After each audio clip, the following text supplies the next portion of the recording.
안녕하세요, 여러분. 저는 수지입니다. 새해 전날 밤이었죠. 남편이 집에 오지 않아 저는 혼자 남았습니다.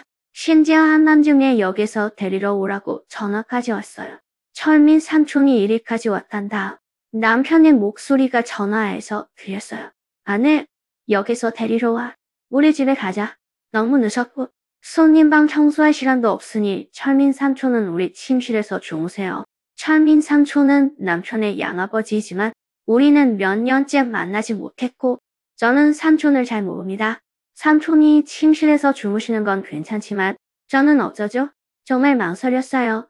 그러자 남편이 말했어요. 오늘 밤은 집에 못 올지도 몰라. 철민 삼촌이랑 같이 자면 안 돼? 밤에 삼촌 돌보기도 더 편할 거야. 진심이야? 내가 바람 피울까 봐 걱정 안 돼? 철민 삼촌은 몇 년 전에 아내를 잃었어요. 남편의 생각을 전혀 이해하지 못했지만 그는 마음이 아주 열려 있었어요. 이 말을 듣고 저는 웃었죠. 우린 결혼한 지 오래됐는데 아직 아이가 없잖아. 철민 삼촌이랑 아이 하나 낳을 수 있다면 왜 안 낳겠어? 좋아, 나중에 후회하지 않길 바라. 저는 할 말이 없어 퉁명스럽게 전화를 끊었습니다. 눈앞에 정성껏 차려입은 섹시한 란제리를 보니 마음이 점점 더 불안해졌어요. 집에서 새해를 맞이하는 건 흔치 않은 일이었지만 분명 또 다른 낯선 남자가 있을 거라는 생각이 들었어요. 이유가 무엇이든 도저히 참을 수 없었죠. 내 이름은 바이린이고 27살이며 결혼 후 오랫동안 임신하지 못했어요. 처음에는 남편이 위로해 주었지만 시간이 지날수록 그의 기분은 점점 더 짜증이 나고 차가워졌어요. 사실 우리는 오랫동안 친해 관계를 맺지 못했어요.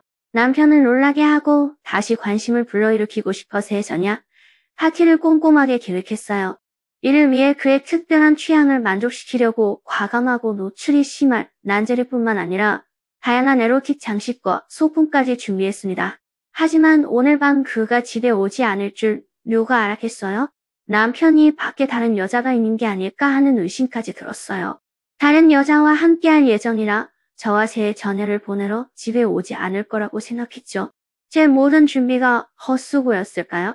한숨을 쉬며 나이트 가운을 벗고 화장대 거울에 비친 흠잡을 데 없는 몸을 바라보며 몇 가지 유혹적인 포즈를 취했어요. 30살이 다 되어가지만 제 매력은 조금도 줄어들지 않았어요. 예쁜 얼굴은 별처럼 빛나고 CM의 키에 곡선미 넘치는 몸매. 서둘렀지만 남편은 배려하는 법을 몰랐어요. 오늘 밤도 제 자신을 돌봐야 하는 걸까요? 하지만 남편은 집에 없었죠. 철민 삼촌이 무슨 소리를 들으면 어쩌지? 그 장면을 상상하는 것만으로도 다리가 뻣뻣해졌어요. 형언할 수 없는 이상한 감정이 솟구쳐 올랐어요. 일종의 흥분이었죠. 이 기묘한 기분에 옷을 갈아입고 삼촌을 기다리기 위해 시내 기차역으로 향했어요. 떠나기 전 머릿속에 스쳐 지나갔던 자극적인 장면 때문에 그 섹시한 나이트 가운을 다시 입고 그 위에 재킷을 걸쳤어요.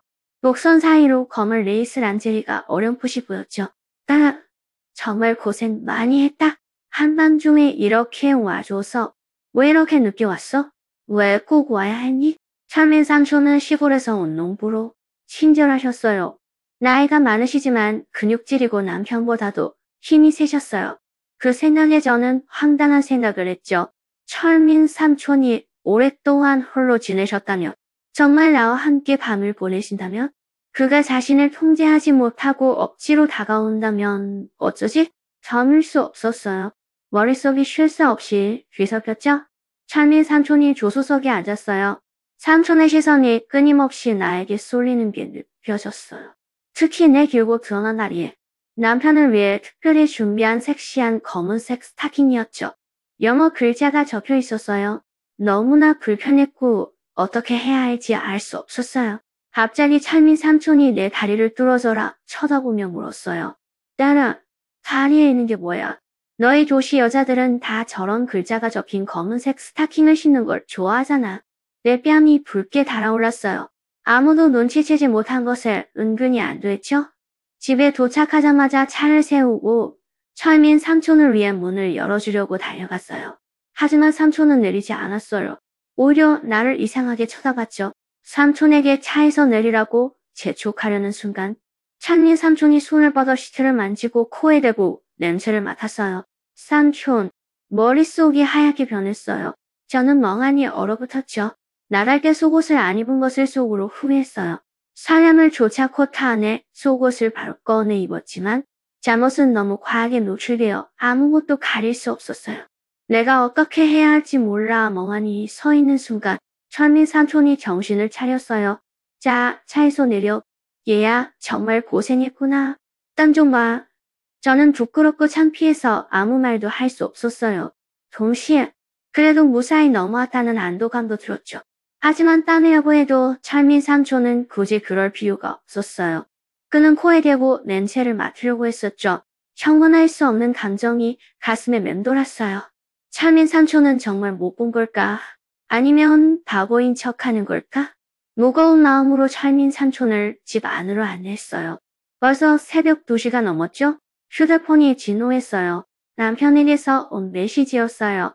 여보, 오늘 밤 회사에서 할 일이 있어서 못 올 것 같아. 철민 삼촌 데리러 왔어? 집에 와서 너무 늦으면 손님방 청소는 하지 마. 우리 침대가 너무 커서 너랑 철민 삼촌이 한쪽씩 자면 아무 일도 없을 거야. 기분이 나빠서 무시했어요. 그때 철민 삼촌이 정말 거실에서 자도 되냐고 물었어요. 널 귀찮게 하지 않겠다고 했죠.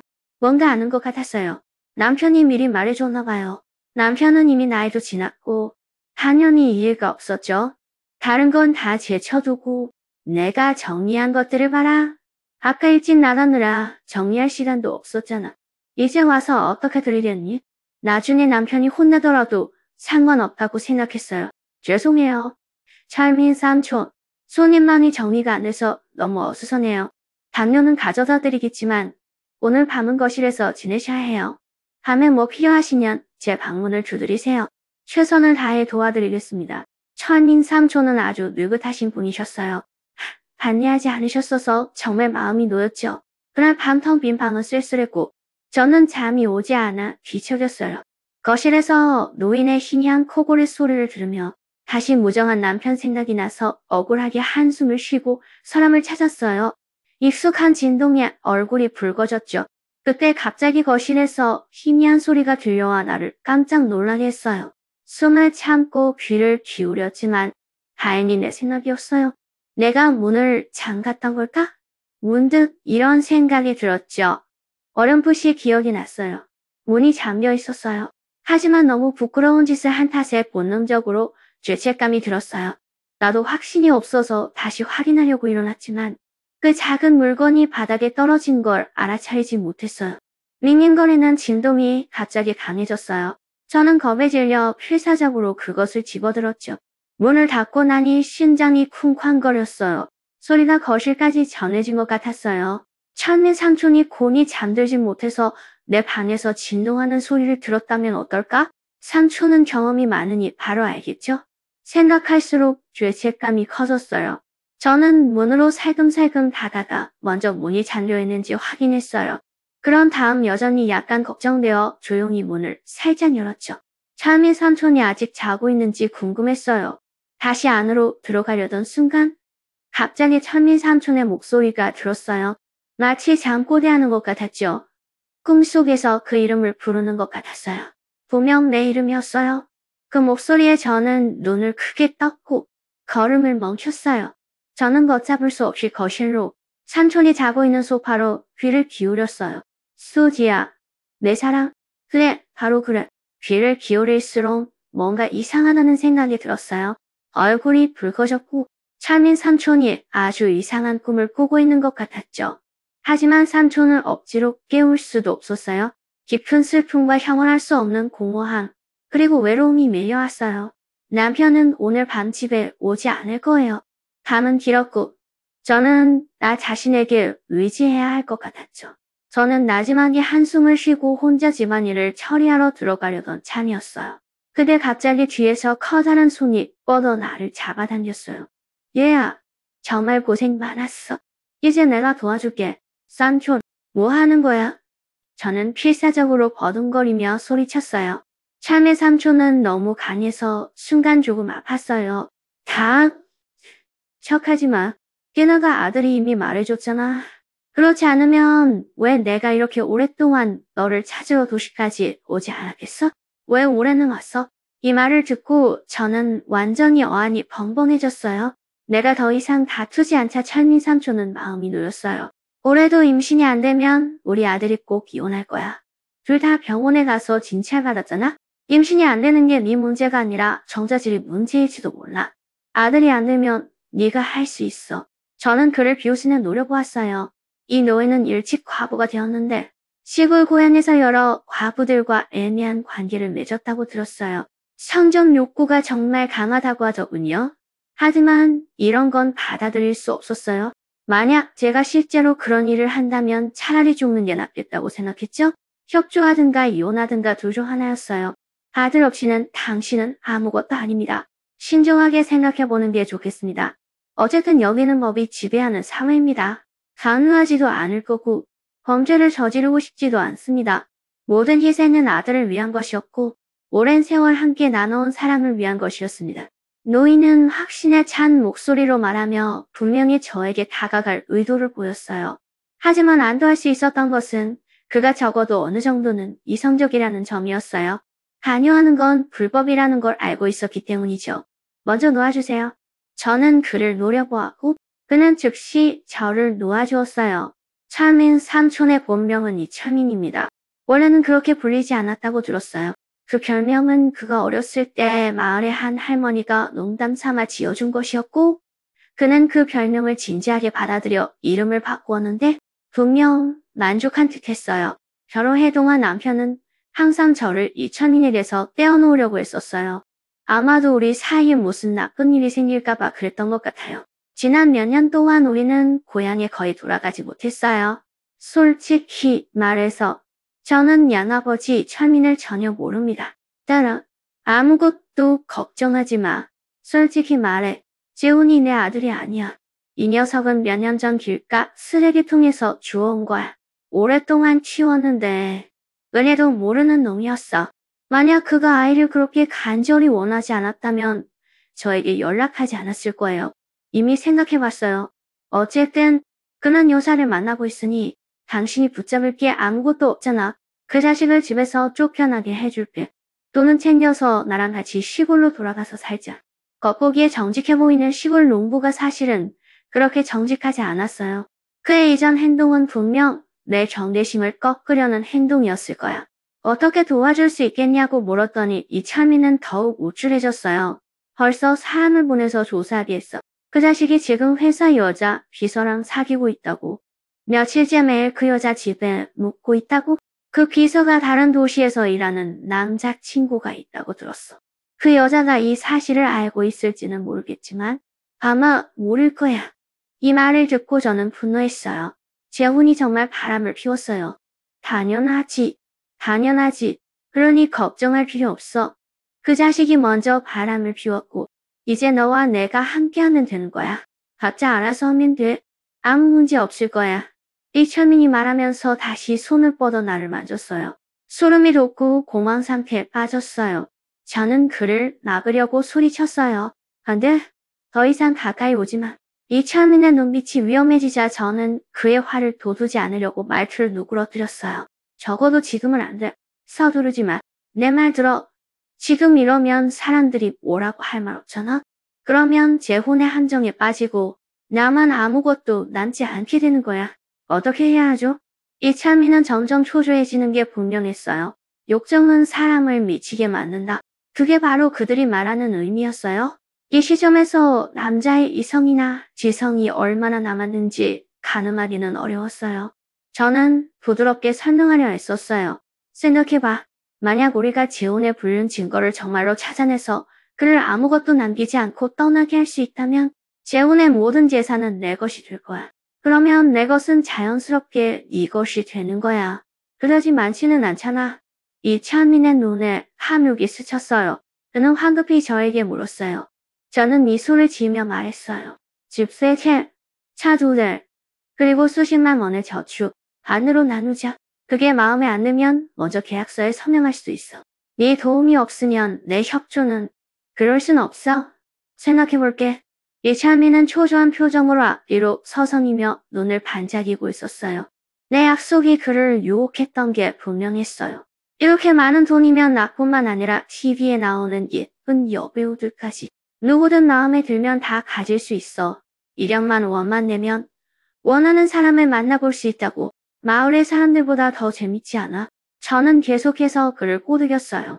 마침내 이철민은 설득당했어요. 그는 허벅지를 치고 소리쳤어요. 좋아, 이제 됐어. 하지만 나중에 약속을 어기지 않으려면 먼저 계약서에 서명해야 해요. 물론이죠. 문제 없습니다. 저는 살짝 미소를 지으며 돌아서서 집으로 돌아갔어요. 컴퓨터로 계약서를 출력했어요. 계약서 2장을 만들어 이철민과 나는 각각 서명하고 난리냈어요. 그 후 이철민은 내 지시를 따르기 시작하며 적극적으로 협조했어요. 꼭 받게 될 거액의 돈을 생각하니 그는 몹시 흥분한 듯했어요. 내가 몰래 미소 짓는 것을 보고는 협조하는 척했어요.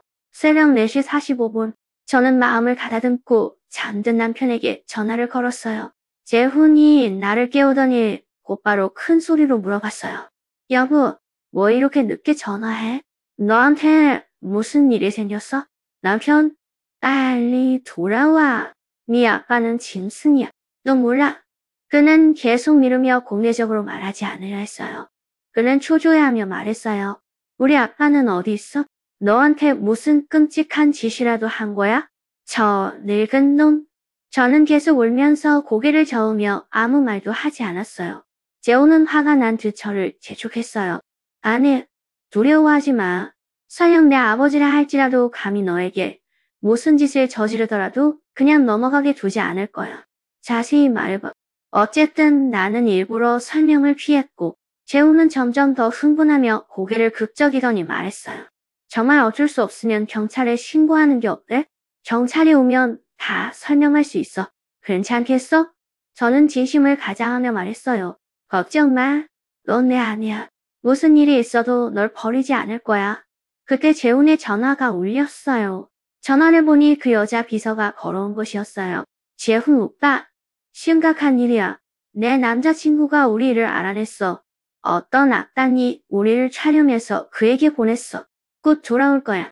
이제 어떻게? 어떻게 해야 하지? 날 그냥 버릴 순 없잖아. 여비서는 흐느끼며 말했어요. 재훈의 표정이 굳어졌어요. 그는 나를 흘끗 보더니 놀란 척했어요. 무슨 일이야? 회사에 도착하면 이야기하자. 아내랑 집에 있으면서 할 일 좀 해야 해. 재훈 오빠, 저 버리지 마세요. 그가 돌아오면 저 죽일 거예요. 우리 약속했잖아요. 여비서는 계속해서 그를 졸랐어요. 재훈은 분명히 짜증이 난 듯했어요. 그는 나를 몇 번이고 쳐다봤고 몇 번이고 말을 잃지 못했어요.